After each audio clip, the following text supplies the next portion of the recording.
O texto sagrado diz assim: amem o Senhor, todos vocês, os seus santos. O Senhor preserva os fiéis, mas aos arrogantes dá o que merecem. Até aqui. Vou ler mais uma vez. Amem o Senhor, todos vocês, os seus santos.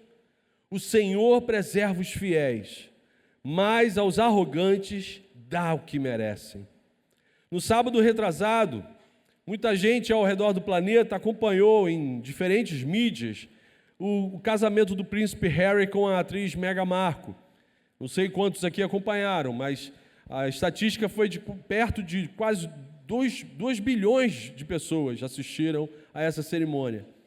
E aí estava lá uma igreja linda, uma ornamentação top, um coral maravilhoso, um bispo anglicano convidado para pregar, tudo feito com a típica excelência e precisão britânica. Fiquei me imaginando ali no lugar daquele pregador. Bilhões de telespectadores assistindo, pararam para assistir aquela cerimônia e, logicamente, ouviriam a pregação, a exposição da palavra. Eu fiquei imaginando, se eu tivesse essa oportunidade, o que eu falaria, o que seria exposto, que texto eu usaria para exaltar Jesus Cristo, para apontar não só o casal celebrante ali, mas todos os outros ouvintes para Cristo.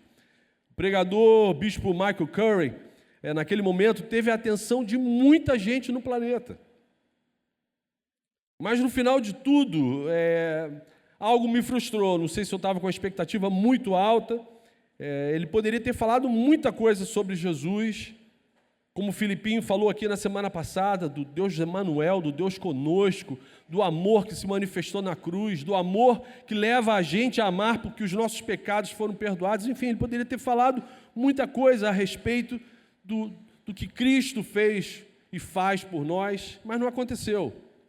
O bispo anglicano até falou muito sobre amor, várias vezes em seu sermão, e falou sobre Jesus, mas como uma pessoa que se sacrificou altruisticamente, pensando na felicidade e no bem-estar de toda a humanidade. Não falou de alguém que derramou o seu sangue para nos salvar dos nossos pecados e nos purificar de toda injustiça. E aí eu fiquei frustrado. Mas aí eu vi ao longo desses 15 dias que não foi só a minha leitura de frustração, não. Eu encontrei vários outros irmãos e pregadores que também lamentaram e ficaram, de certa forma, frustrados com a exposição. Então eu vi que eu não estava sozinho. Em contrapartida ao meu lamento, eu fiquei surpreso. O sermão foi elogiado pelo G1. O sermão exposto naquela cerimônia foi elogiado por diversos nomes e personalidades e militâncias que notoriamente torcem o nariz para os valores do reino de Deus. Aí eu percebi assim, tem alguma coisa estranha acontecendo. Se o meu sermão fosse elogiado pelo G1, eu ficaria muito preocupado. Pessoas que ainda não amam o meu Senhor, elogiando a exposição da palavra do meu Senhor, eu ficaria muito preocupado. Tem algo estranho nisso. E aí, meus irmãos, eu tenho notado uma geração de pregadores no nosso tempo que amam falar sobre o amor, mas dificilmente pregam, dificilmente expõem que o Deus do amor sacrificou o seu Filho para livrar pecadores da morte eterna. É difícil você ouvir a palavra pecado, morte eterna, juízo. Nos dias de hoje eu tenho ouvido muitas pregações sobre o amor, sobre tolerância, sobre inclusão, mas esses pregadores em suas pregações não falam sobre o pecado, sobre arrependimento, sobre caminho estreito, sobre vida santa, santificação. A impressão que fica é que o amor foi exaltado ao patamar de uma divindade, como se o amor fosse o alvo responsável pela nossa salvação. Queridos, o amor que emana de Deus é de fato o dom supremo. Isso está lá na palavra dele, 1 Coríntios 13. A Bíblia deixa isso bem claro, mas o amor não é Deus. O amor não é Deus. O dom supremo nos aponta e nos encaminha para Deus. O dom, o nome está dizendo, é um presente concedido por Ele para que, no encanto da descoberta desse presente, a gente se encante ainda mais pelo doador desse presente. Mas o presente não é Deus, o amor não é Deus. Só para vocês perceberem como um entendimento equivocado pode causar problemas na nossa vida, no nosso dia a dia, num determinado momento do sermão lá do casamento real, o pregador afirmou que onde você encontrar o amor, você encontra Deus. Frase linda, de efeito bonito. Só não é uma verdade bíblica. Onde você encontrar o amor, você encontra Deus. Isso não é verdade bíblica. Por quê? Deus é amor, mas o amor não é Deus. Eu te pergunto, Deus está presente no amor que adúlteros afirmam sentir um pelo outro? Duas pessoas traindo seus cônjuges, envolvidos numa fé, num romance, que eles juram sentir amor um pelo outro. Deus está presente? Está aprovando isso? Vamos caminhar mais um pouco. Deus está presente no amor que pedófilos afirmam sentir por suas vítimas? Nos Estados Unidos, os pedófilos não admitem mais serem chamados de pedófilos. Amor entre adultos e crianças. Deus está presente nisso? Deus está chancelando isso? Eu encontro Deus nesse tipo de coisa? A gente considera justa e divina toda forma de amor? É isso mesmo? Claro que não, meus irmãos. Claro que não. Deus é amor, mas o amor não é Deus. Eu até reconheço, entendo, compreendo que amar uma pessoa é uma das experiências mais marcantes que um ser humano pode ter na vida. Você sentir afeto por outro ser humano, você amar outra pessoa, é algo marcante na vida da gente. Mas isso não nos lava de nossos pecados, ok? Isso não lava. Amar uma outra pessoa não me reconcilia com o meu Criador, não me reconcilia nem com essa pessoa, não me reconcilia com a criação. Parece que alguns ministros do Evangelho supervalorizaram apenas um dos atributos do nosso Senhor e jogam no mar do esquecimento deles todos os outros atributos do nosso Deus. Por quê, meus irmãos? O nosso maior problema não é a falta de amor entre a gente. Esse é um problemão, mas não é o maior dos nossos problemas. O maior problema da humanidade é que nós nascemos pecadores, inimigos de Deus, destituídos da glória de Deus. Somos inimigos uns dos outros, inimigos do nosso Criador. Nascemos com uma síndrome de que nós queremos ser Deus. E para resolver esse problema, só o sangue de Cristo, meus irmãos, só o sangue do Cordeiro. Não é nenhum sentimento, não é nutrindo nenhum afeto, por mais sublime que seja entre eu e o meu semelhante, eu vou conseguir resolver esse problema. Não consigo. Isso não me livra do juízo e da morte eterna, não me livra. Mas, Marcão, por que você está falando isso para a gente hoje à noite, Marcão? O que isso tem a ver com a Oceânica? Meus irmãos, tem sido assustador constatar que há arraiais evangélicos pertinho aqui da gente, gente que vive perto da gente, que prega aqui em outras comunidades perto da gente, tem relativizado a verdade bíblica, tem relativizado a verdade toda da palavra, tem ensinado para as pessoas que andam com eles que não é bem assim. Eu não sei se é por causa da pressão da mídia, não sei se é por causa das militâncias ABC, DE, LGBT, HIJ, eu não sei se é por causa da opressão do politicamente correto, ou eu não sei se é por causa da vergonha do Evangelho. Mas o que é fato é que tem muita gente que se diz pastor, que sobe num púlpito e que relativiza a palavra de Deus. E aí, em nome de um amor genérico, tem ocorrido um verdadeiro boicote contra algumas verdades bíblicas. Daí a urgência de uma pregação como essa, hoje, para a gente aqui, porque vocês são multiplicadores da verdade. Muitos irmãos sinceros na busca de um relacionamento saudável com Cristo acabam ouvindo essas paradas por aí, acabam acreditando, porque é bonito, é um discurso bonito, é um discurso modernoso, é um discurso inclusivo.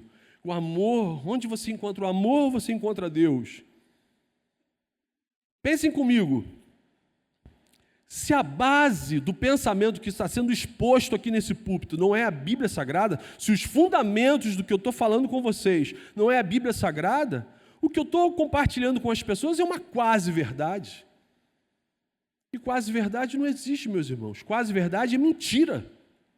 É uma mentira completa.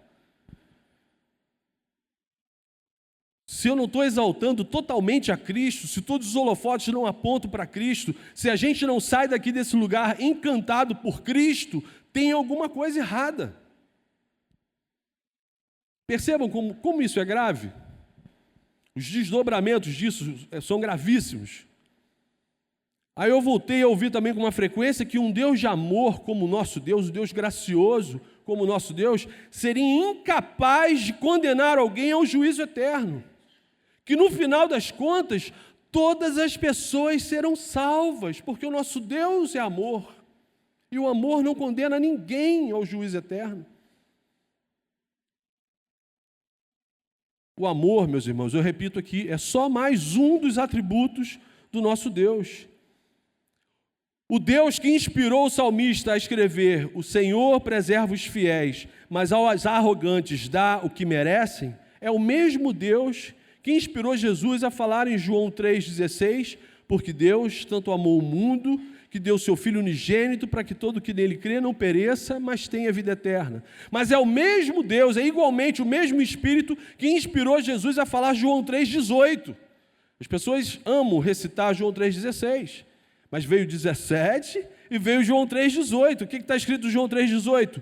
Quem crê em Jesus não é condenado, mas quem não crê já está condenado por não crer no nome do Filho unigênito de Deus. Isso é muito sério, meus irmãos.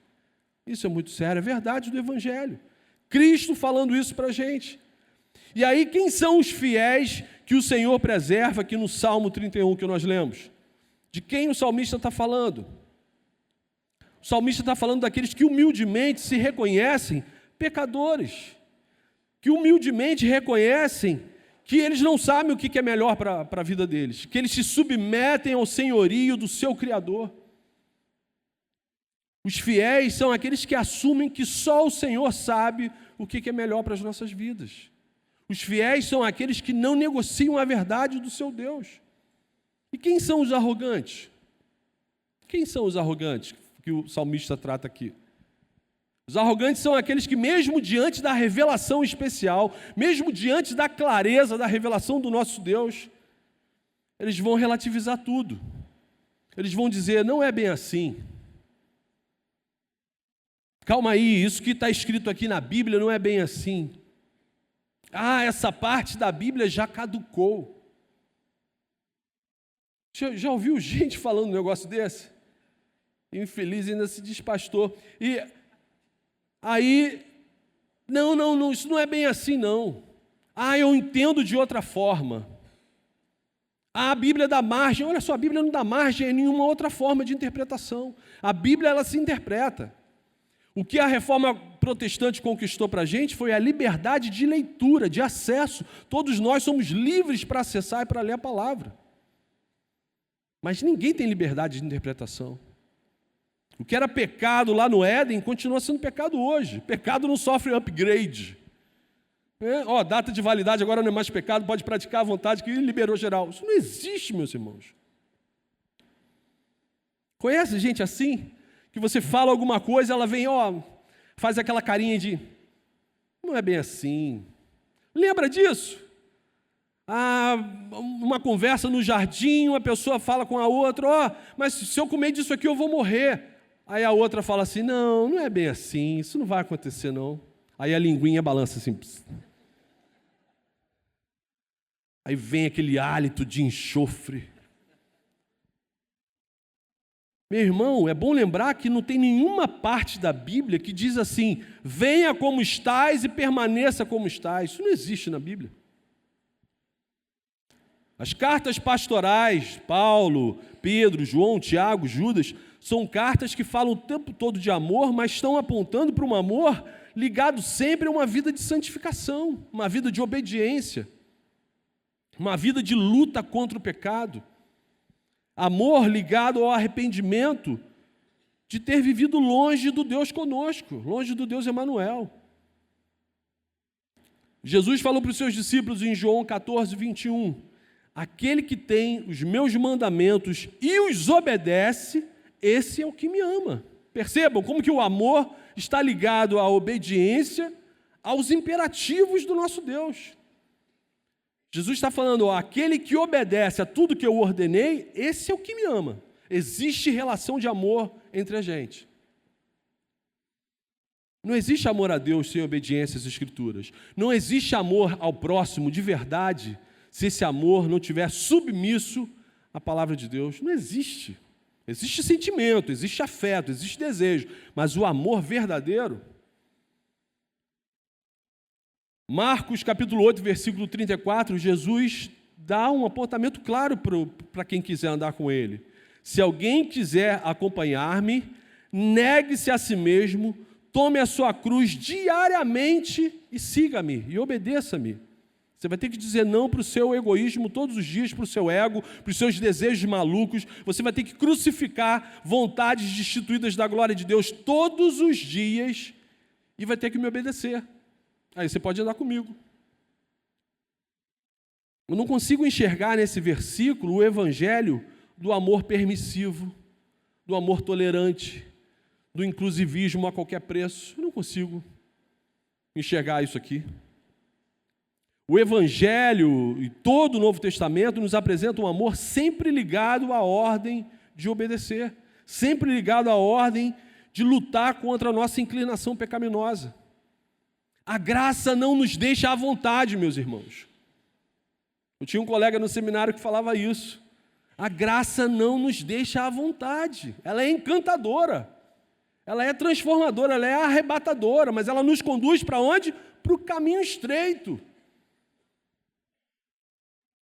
Ela conduz a gente para a vida no altar, para a vida santa. E aí quando a gente prega... O Senhor preserva os fiéis, mas aos arrogantes Deus dá o que merecem. Esses pregadores modernosos, eles começam a ter tremedeira, ataque, coceira, aí começam a chamar a gente de heteronormativo, fundamentalista, moralista, troglodita, dentista. Aí, dentista tudo bem, dentista eu estou dizendo. Eles têm ataque de pelanca. Esses pregadores das heresias do amor já disparam logo em suas falas. Deus é amor e Ele jamais nos punirá. Eu entendi alguma coisa sobre amor e sobre o juízo de Deus num seminário que tinha lá em casa, lá no Coelho. Durante a minha infância e adolescência, eu sempre tive a certeza que meus pais me amavam. E estão vivos, então eles ainda me amam. Mas eles nunca compactuaram com a minha desobediência. Quando eu desobedecia, principalmente uma ordem da minha mãe, eu conhecia na hora o amor ligado ao juízo. Meu irmão, aprendi isso antes de ir para o seminário. Quando eu desobedecia, rapidamente o juízo era derramado sobre a minha vida. E pela pessoa que mais me amava no planeta. Que para me aguentar são meu pai, minha mãe e agora a Deisilane. Então, meu irmão, eu descobri cedo aquilo que o apóstolo Paulo fala lá em Gálatas, não se enganem. O que o homem plantar é o que ele vai colher. Por quê? De Deus não se zomba. Então essa mentalidade de que Deus jamais nos punirá só demonstra a falta de compromisso bíblico com a totalidade das Escrituras. Irmãos, nem tudo que carrega palavra bonita, discurso bonito, pregações bonitas, uns vídeos maneiríssimos na internet, lá nas redes sociais, isso nem sempre inclui a totalidade da verdade de Deus. Ainda que Deus seja amor, Ele também é justiça, Ele também é santo, e Ele também se ira contra o pecado. Ananias e Safira que o digam, né? Lá em Atos 5, Novo Testamento, Ananias e Safira que o digam. E aí, se você não sabe o que é isso, depois vai lá na sua Bíblia ler, em Atos 5. Amada igreja, o que Jesus falou para a mulher que foi flagrada em adultério, que foi trazida por uma galera religiosa para ser apedrejada? O que Jesus falou para ela? Está lá em João 8, 11 e 12. Jesus estava lá mexendo, escrevendo na areia, lá, tocando areia.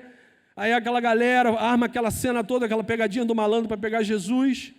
Aí o que Jesus fala para ela? Cadê os seus acusadores? Não tem mais ninguém aqui? Então eu também não te condeno. Vá e não peques mais. Houve o abraço da graça, houve o beijo do amor de Deus, mas houve também uma ordem, um imperativo. Vá e não peques mais, abandona essa vida de pecado. Deus é amor, mas Ele também é santo. E aí, diante dessas pregações que até o G1 elogia, o que eu e você devemos fazer? O que de prático a gente deve fazer no nosso dia a dia? Primeira aplicação: não relativize nenhuma parte da Bíblia, meu irmão. Pelo amor que você tem a Jesus, não relativize nenhuma parte da Bíblia. Sejamos fiéis a toda a palavra de Deus. Amém? Não existe pedaço na revelação especial de Deus que tenha caducado. O Senhor preserva os fiéis. Irmãos, a gente precisa assumir um compromisso de amor e de responsabilidade com toda a verdade da palavra de Deus, não só com alguns pedaços. Nem tudo, na verdade, é conveniente, é agradável para a gente. Esse negócio de perdoar 70 vezes 7, mas a gente tem que assumir um compromisso de amor e de responsabilidade com a palavra. Eu não posso escolher só o pedaço da Bíblia que eu gosto. Eu não posso arrancar livros e capítulos inteiros porque aquilo não é legal isso aqui. Como é que eu vou ler isso aqui na igreja? A palavra de Deus não é um livro de sugestões. A Bíblia é um livro de imperativos que nos salvam ou que nos condenam. Irmãos, quando a gente abraça a Escritura toda, com certeza, quando você abraça a Escritura toda, com certeza você vai se encantar pela graça de Deus. Mas com certeza você vai ser confrontado pela santidade de Deus. E com certeza você vai ser desafiado pelo amor de Deus a segui-lo em obediência. Amor sem obediência é heresia, é falso evangelho. Amor num caminho largo é mentira, é doutrina de Satanás. A pessoa que diz que ama Jesus, mas se recusa a viver o vá e não peques mais, não ama Jesus, ama o próprio ventre. Esse papo furado por aí sobre o amor vence. Isso é uma tentativa desesperada de silenciar o poder confrontador do Evangelho. O Senhor preserva os fiéis, mas aos arrogantes dá o que merecem. Um crente fiel abraça o Evangelho todo. Um crente fiel não negocia a verdade. Não importa o que tenha que assumir, não importa as consequências, irmãos. A gente vai perder a amizade por causa do Evangelho todo. Talvez a gente perca até emprego. Talvez a gente perca aquela vaga no mestrado, no doutorado. Mas a gente nunca vai amar o próximo com um amor verdadeiro se a gente negociar a verdade toda do Evangelho. Se não amarmos a Jesus da forma como Ele estabeleceu, a gente vai estar se enganando, mentindo para si mesmo. João 14, 21, aquele que tem os meus mandamentos e os obedece, os meus mandamentos, não é o que estão inventando por aí, esse é o que me ama. Segunda aplicação, não tenha vergonha do Evangelho. Não tenha vergonha do Evangelho. Não negocie, não relativize, mas também não tenha vergonha do Evangelho. Tem uns pastores por aí que pregam cada coisa, escrevem cada coisa, que parece que no fundo eles têm de fato vergonha do Evangelho. Não se envergonhe do Evangelho, meus irmãos, porque ele é o poder de Deus para a nossa salvação, aleluia. Paulo registrou isso em Romanos, capítulo 1, versículo 16. É o Evangelho de Cristo, é a exposição da palavra de Deus que transforma seres mortos nos seus pecados e delitos em novas criaturas, aleluia. Provavelmente a pregação do verdadeiro amor vai fazer você ser chamado de fundamentalista, sim. Quando você começa a pregar o evangelho de verdade, o evangelho todo, as pessoas vão achar que você é um troglodita, é um homem das cavernas. Provavelmente você vai perder amigos. Gente da sua família não vai nem mais querer falar com você. Mas não tenha vergonha de pregar o evangelho todo do nosso Senhor Jesus Cristo, amém? Não tenha vergonha. Pecado é coisa séria, foi a maior tragédia que aconteceu na humanidade. E só Jesus tem o poder de nos redimir dessa desgraça, meus irmãos. Custou caro, foi necessário que o verdadeiro amor fosse pendurado no madeiro para que o sangue dele nos purificasse de toda injustiça, nos livrasse da morte eterna. Como que eu vou negociar isso, meus irmãos? Como que eu vou falar para as pessoas que não é bem assim? Que pode vir, ficar do jeito que você está e vai viver sua vida de qualquer maneira, ninguém tem nada com isso, Deus te ama. Vou estar mentindo para a pessoa? Vou estar pecando contra o meu Senhor? O que muda de verdade a vida das pessoas é ouvir toda a boa notícia do Evangelho de Cristo. E não só uma parte da boa notícia. O que muda, o que transforma o nosso caráter é ouvir a notícia toda, meus irmãos. Mas, pastor, o que vão pensar de mim se eu falar isso tudo, pastor? Meus amigos lá da faculdade, do cursinho, do trabalho, se eu falar essa parada de juízo eterno, eles vão até bater em mim, pastor. Eles não vão entender isso não, pastor. E quem falou para você que a palavra de Deus depende do nosso intelecto? Quem falou para você que a pregação depende do entendimento de quem está ouvindo? A pregação do Evangelho é um meio de graça. O que está acontecendo aqui nesse momento é uma experiência espiritual, meus irmãos. O que está acontecendo aqui não é o Marcão falando, é o Espírito Santo ministrando a sua palavra na vida de seres humanos. Quando a palavra é pregada, o pecador é exposto ao poder de Deus, meus irmãos. Quando a palavra é pregada, o ouvinte é exposto ao poder regenerador do Evangelho de Jesus Cristo. A pregação do verdadeiro amor é o poder de Deus para a salvação dos filhos da desobediência. E aí sim, os eleitos ouvem, se encantam e mudam de vida. E os filhos impenitentes da desobediência ouvem, tomam horror e não querem mais saber disso. Paulo fala, para uns a pregação vai ser perfume, cheiro de vida, para outros vai ser cheiro de morte. Eu não quero saber de vida santa, de caminho estreito, de me negar a mim mesmo. Não quero isso, eu quero ser servido, eu quero ser rei, eu quero ser Deus. A intelectualidade humana nunca nos salvou, nunca nos salvou. Observe bem os maiores, os poderosos aí envolvidos nos escândalos de corrupção aqui no nosso Brasil, a maioria tem pós-graduação, tem pós-doutorado. Com exceção de um, né, companheiro? Com exceção de nem todo mundo estudou, companheiro. Intelectualidade nunca salvou ninguém, nunca salvou ninguém.